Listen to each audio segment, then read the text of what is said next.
ഇപ്പൊ സ്ത്രീ സംരക്ഷണമെന്നോ അല്ലെങ്കിൽ അതിജീവിതയുടെ എന്തോ പൊക്കുന്നു എന്നൊക്കെ പറഞ്ഞൊക്കെ സംസാരിക്കാതിരിക്കുക. നിങ്ങളൊക്കെ സംസാരിച്ചാൽ അത് അതിശക്തമായിട്ട് ഞങ്ങൾ സംസാരിക്കും.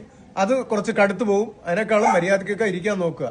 എന്തായാലും അറയ്ക്കലിനെതിരെയും ഞങ്ങൾ കമ്മിറ്റിയിൽ കൂടി ഒന്ന് ചർച്ച ചെയ്തിട്ട് ശ്രീലക്ഷ്മി അറയ്ക്കലിനെതിരെയും ചെകുത്താനെ ഞാൻ വിളിക്കുന്നുണ്ട്. വിളിച്ചതിന് ശേഷം തീരുമാനിക്കും.